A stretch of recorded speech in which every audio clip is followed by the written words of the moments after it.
semua pada waktu ini. Amin. Haleluya. Tanpa membuang masa, kita belajar. Tema saya pada pagi ini ialah pergunakanlah waktu yang ada. Ya. Pada tahun 1995 saya bersekolah di satu sekolah dan saya selalu beribadah di Pekan Ranau, ya SID Pekan. Dan inilah tajuk, pergunakanlah waktu yang ada. Dan saya percaya kita semua di sini memiliki waktu yang ada. Tapi satu persoalan dia, kenapa tema itu hanya setekat pergunakanlah waktu yang ada, tidak teruskan kerana ada kerana. Dan seterusnya kita akan belajar apa maksudnya kerana itu, apa akibatnya.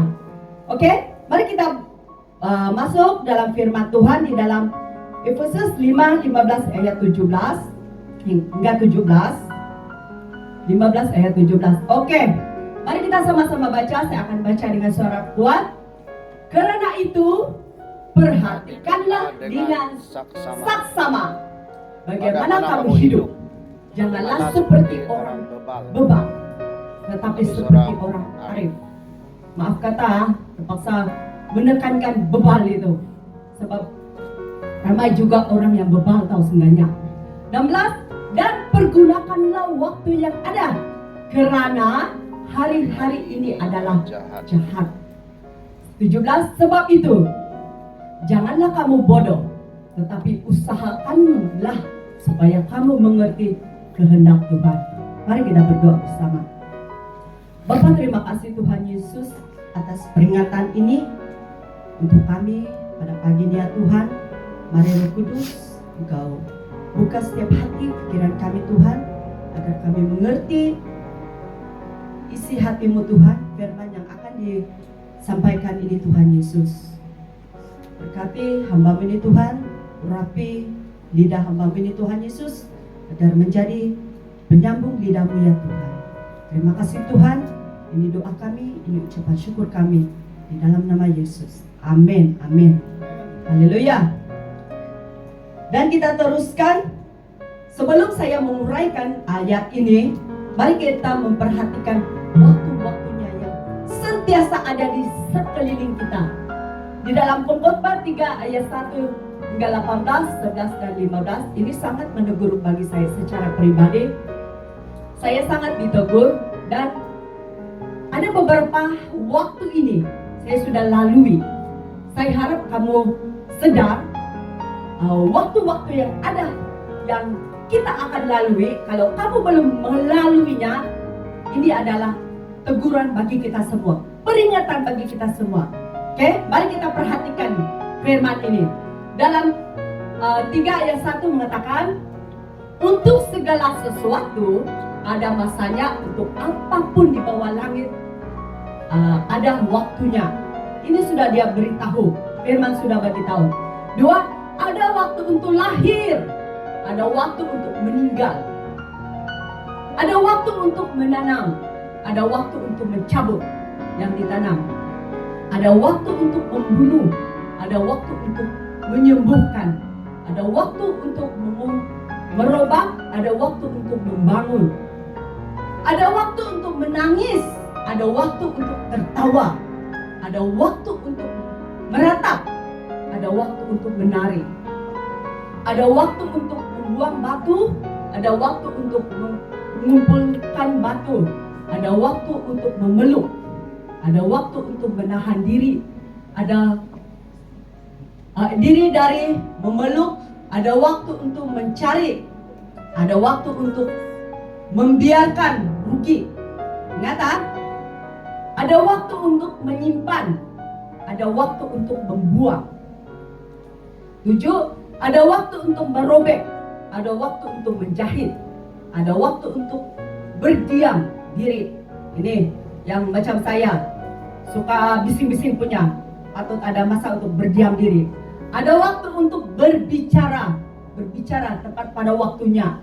Ada waktu untuk mengasihi, ada waktu untuk membenci. mengasihi keluarga, membenci orang yang menarik kita ke tempat orang yang ke tempat perlakuan yang tidak baik. Ada waktu ada waktu untuk mengasihi, ada waktu untuk membenci, ada waktu untuk berperang, ada waktu untuk damai. Ia membuat segala sesuatu indah pada waktunya. Bahkan ia memberikan kekekalan dalam hati mereka. Tetapi manusia tidak dapat menyelami pekerjaan yang dilakukan Allah dari awal sampai akhir. Yang sekarang ada, dulu sudah ada, dan yang akan ada sudah lama ada. Dan Allah mencari orang yang sudah lalu. Amin. So, firman Tuhan sangat jelas sekali mengatakan setiap kita akan mengalami semua itu. Cepat atau lambat itu akan terjadi. Jadi persiapkan diri kita. Macam kami, keluarga akan mengalami di saat kegembiraan, kesakitan, tertawa, menangis, sudah kami lalui. Adakah kamu dapat menghadapinya kalau kamu bukan di dalam Tuhan?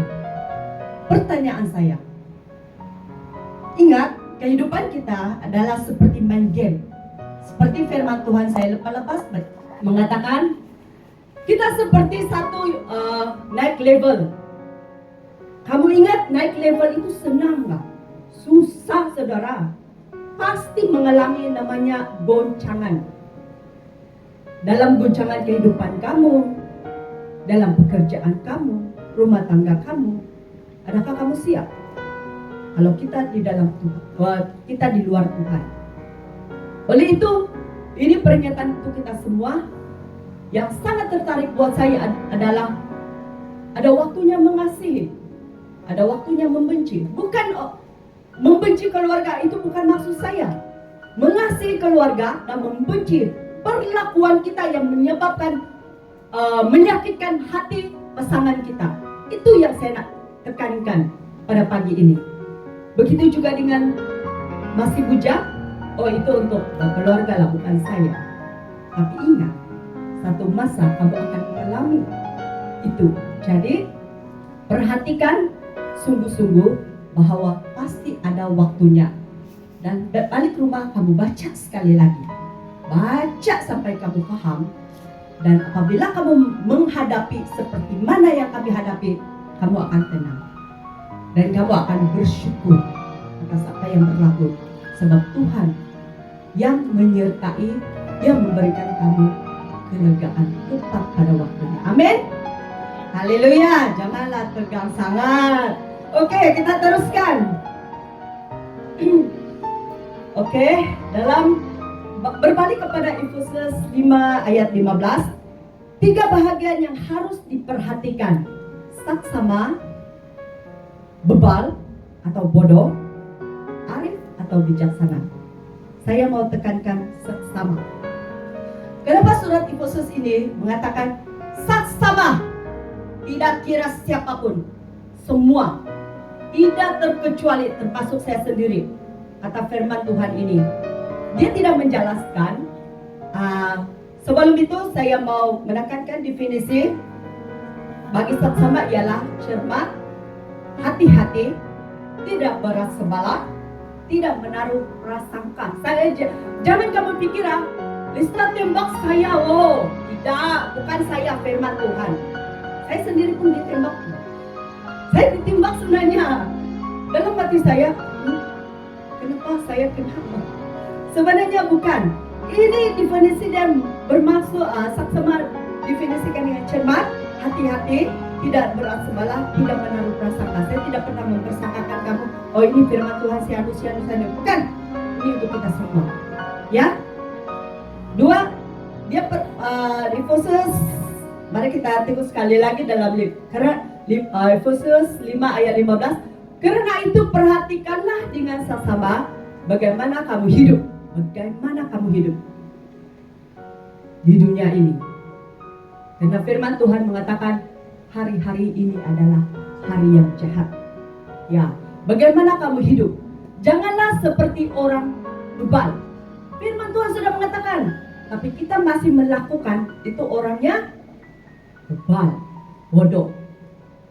Tetapi jadilah seperti orang arif, yaitu bijaksana. Saya kena percaya semua sini bijak-bijak, karena Tuhan Yesus yang kita sembah, yang kita percaya, sentiasa menegur kita, dan kita menerima setiap teguran dari Roh Kudus. Amin. Haleluya. Dan seterusnya, jangan susah, saya cepat saja.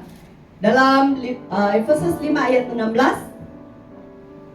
mengatakan, dan pergunakanlah waktu yang ada, karena hari-hari ini adalah jahat. Seperti yang saya katakan tadi, tema di gereja SIB Pekan hari itu ialah, dan pergunakanlah waktu yang ada. Dia tak bagi tahu karena hari-hari ini adalah jahat. Kalau saya berpikir masa itu, pergunakanlah waktu yang ada. Jadi kalau esok sudah saya mau mati, apa saya lakukan? Nikmati, buat apa yang kita menyeronokkan. Apa yang menyeronokkan? Yang kamu pikir. Karena maite, bagi papa, lakukan. Ini kesempatan, Mbak. Kesempatan terakhir bagi saya. Jadi saya mau lakukan apa yang menyeronokkan. Silap. Karena di sini disambung, karena hari-hari ini adalah hari yang jahat. Sudah diberitahu. Kalau kamu tidak menghabiskan ayat itu, kamu akan melakukan seperti yang saya pikirkan dahulu, ialah enjoy. Seolah-olah esok saya meninggal. Jadi saya lakukanlah sesuka hati saya lah. Tapi ingat, firman Tuhan sendiri menegaskan, karena hari-hari ini adalah jahat. Ya, ada dua bagian yang harus diperhatikan di sini, seperti yang sudah saya huraikan tadi. Pergunakanlah waktu yang ada. Memperhatikan waktu yang sangat singkat. Dua, karena hari-hari ini adalah jahat. Merujuk kepada akibatnya. Ya, paham? Contohnya, kita berpesan kepada seseorang, hujan lebat. Hati-hati kamu memandu, sebab jalan licin, hujan lebat, jalan licin, nanti kamu accident. Itu adalah peringatan. Jadi Tuhan juga memperingati kita semua. Hati-hati ya kamu di dunia ini ya. Sebab hari-hari ini banyak kuasa iblis sedang menarik kamu jauh dari saya. Boleh tangkap? Jadi hari ini Roh Kudus memberi pesan kepada kita semua agar kita tetap di dalam Tuhan, berpegang kepada janji Tuhan, penyertaan Tuhan. Kalau kita ditegur dengan Roh Kudus, jangan ini, jangan. Tapi kita melakukan itu, kamu sendiri akan menerima akibatnya. Jangan salahkan Tuhan. Tuhan, kenapa kamu membiarkan saya kecelakaan? Dia mempersoalkan pula. Tapi firman Tuhan ini sudah sangat jelas mengatakan, karena akibatnya, dia katakan. Tapi kita mengabaikan akibat itu. Kita melakukan perkara yang menyakitkan hati Tuhan. Sebenarnya hati Tuhan, kalau dia seperti hati saya, dia tinggalkan, lantaklah kamu. Kamu tungguin kah, kamu mampus kah, itu urusan kamu. Tapi Tuhan baik. Dia sentiasa memperhatikan kita, sehingga tepat pada waktunya kita berbalik, dia tetap akan mengasihi kita. Jadi kalau kita sekarang jauh dari Tuhan, atau on off Tuhan, dengan Tuhan, ambil keputusan sekarang, balik kepada Tuhan. Karena kalau kita berada di dalam Tuhan, kita mengalami surga di dalam pribadi kita, di dalam keluarga kita, di dalam pekerjaan kita. Amin. Haleluya. Dan seterusnya,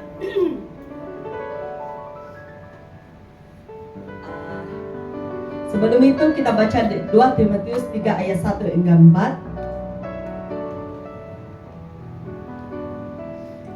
Ketahuilah bahwa pada hari-hari terakhir akan datang masa yang sukar. Ini sudah bagi tahu wala-wala. Manusia akan mencintai dirinya sendiri dan menjadi hamba uang. Mereka akan membual dan menyombongkan diri. Mereka akan menjadi pemfitnah. Mereka akan memberontak terhadap orang tua dan tidak tahu berterima kasih, tidak mempedulikan agama, tidak tahu mengasihi, tidak mau berdamai, suka menjelekkan orang, tidak dapat mengekang diri, garang, tidak suka yang baik, suka mengkhianati, tidak berpikir panjang, berlagak tahu, lebih menuruti hawa nafsu daripada menurut Allah. Sangat jelas. Saya tidak perlu huraikan. Saya pun ditegur firman ini. Ya. Ada satu kesaksian. Saya baru minggu lepas saya terdengar anak buah saya sendiri, dia cakap ada satu guru sekolah minggu, dia sudah tidak lama ke gereja. Dia sedang menjual di pasar Borneo. Dan dia jumpa, dia cakap, lama sudahlah kita tidak jumpa di gereja. Dia kata, apa tahu? Iya, sebab saya mau cari dulu duit. Nanti saya punya ekonomi oke, baru saya cari Tuhan. Aduh, dalam hati saya, kau sudah cakap macam ini, iblis sudah tahu kau punya perancangan, dia akan tarik. Betul? Siapa setuju dengan saya? Sebab iblis sudah tahu apa tujuan kamu. Apa kamu punya motif? Mau cari duit dulu. Boleh cari duit, tidak masalah. Tuhan tidak larang sebenarnya. Tetapi kita kadang seperti tadi mengatakan, kamu harus bijak. Jadi kalau kamu silap langkah, sebenarnya saya terpikir dalam hati saya, ini orang sampai bertimbun-timbun pun dia tidak akan dapat. Contohnya dia nak penuhkan satu botol besar duit, dia tidak akan penuh punya. Sebab iblis sudah tahu, dia sudah tahu kelemahan kamu. Dia akan tarik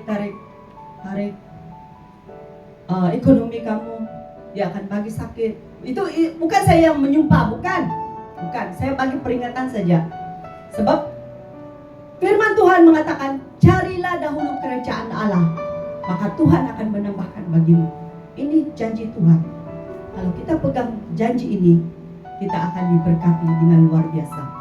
Dan setelah saya mendengar cerita itu, saya sangat kecewa.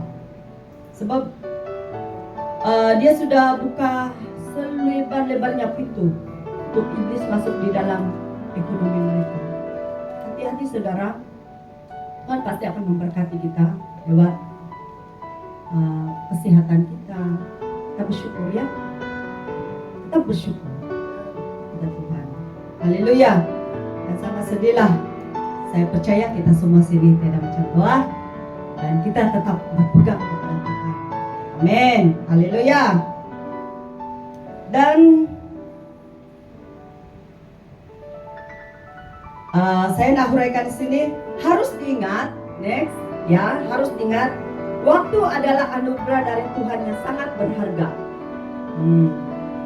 Waktu adalah anugerah dari Tuhan yang sangat berharga. Dua, jangan membuang waktu kita dengan hal-hal yang sia-sia. Kalau kita tahu ini tidak menguntungkan, jangan kamu lakukan. Jangan menyebabkan kamu punya perlakuan yang sia-sia itu merugikan pekerjaan kamu, merugikan diri sendiri, merugikan keluarga kamu. Kalau Tuhan sudah menaikkan level kamu dan kamu mempersia-siakan anugerah yang Tuhan berikan buat kamu, kamu akan down sedikit. Kamu mulai lagi. Sampai bila kamu macam yoyo, turun naik. Betul? Jadi kalau Tuhan sudah menganugerahkan waktu yang ada, kita pegang itu. Amin. Jangan membuang waktu kita dengan hal-hal yang sia-sia. Ya. Ini saya tegaskan kepada kita yang sudah berkeluarga.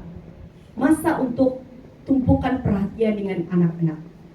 masa untuk tumpukan perhatian kepada keluarga. Sebab esok lusa kita tidak tahu apa akan terjadi. Mungkin dia akan pergi dulu. Kamu jangan menyesal seperti saya. Waktu itu baru kamu menyesal. Tidak guna, sudah. Jadi selagi kamu boleh mengamankan keluarga kamu, lakukan itu, karena itu adalah kebahagiaan anugerah dari Tuhan Yesus sendiri. Amin, haleluya. Seterusnya, bagaimana cara kita mempergunakan waktu yang benar? Dalam Efesus 5 ayat 17 mengatakan, sebab itu janganlah kamu bodoh, tapi usahakanlah supaya kamu mengerti kehendak Tuhan. Sebentar tadi saya banyak jelaskan kehendak Tuhan dalam keluarga kita, dalam pekerjaan kita, dalam pribadi kita. Saya sudah jelaskan. Jadi saya sarankan, jangan bodoh dalam mengatur masa yang ada. Kalau Tuhan sudah berikan kita hikmat kebijaksanaan untuk mengolah-olahkan masa kita, jangan sia-siakan. 2, harus mengerti kehendak Tuhan. Apa kehendak Tuhan? Yaitu kerukunan di dalam keluarga. Amin. So sangat penting sekali. Dalam Efesus 5 ayat 17 mengatakan, sebab itu janganlah kamu bodoh, tetapi usahakanlah supaya kamu mengerti kehendak Tuhan. Amin. Haleluya. Dan akhir sekali, kesimpulannya, masa itu emas. Selalu kita dengar ini, masa itu emas. Dulu saya pikir, ada dong, itu masa seperti emas. Baru saya tahu setelah saya bekerja sebagai pelayan di tempat kerja saya. Wow, kalau lambat, satu hari yang sangat bermakna. Satu hari itulah sangat diperlukan. Contohnya, hari ini, esok mau keluar, hari ini dapat tahu reject barang. Wow, itu langit sudah mencapai kepala saya. Saya sudah stres sangat. Sampai naik di kereta, tempat sasaran saya adalah suami saya. Sorry lah ya.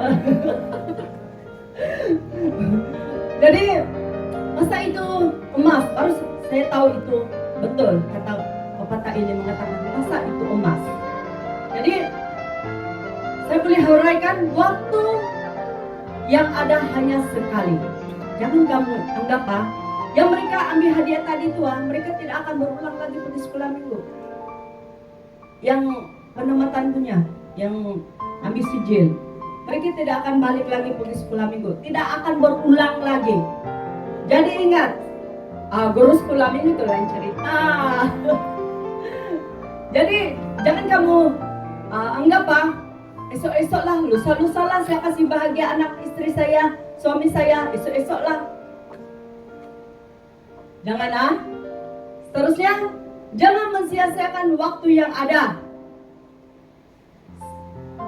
Siapa yang menggunakan waktu yang bijak dan mensia-siakan waktu akan ada akibatnya. Ya, kalau kita mensia-siakan waktu yang ada dengan berfoya-foya, dengan bersenang-senang, itu kamu akan menerima akibatnya. Kalau kamu bersusah-susah sekarang untuk melakukan yang terbaik, itu akan kamu terima akibatnya, itu kebaikan. Itu maksud saya. Ya. Seterusnya, hidup ini adalah kesempatan bagi orang yang menghargai waktu. Amin. Saya kena percaya, walaupun singkat pada hari ini firman Tuhan, tetapi sangat menegur bagi kita semua agar kita menghargai waktu yang Tuhan berikan buat kita. Amin. Haleluya. Itu saja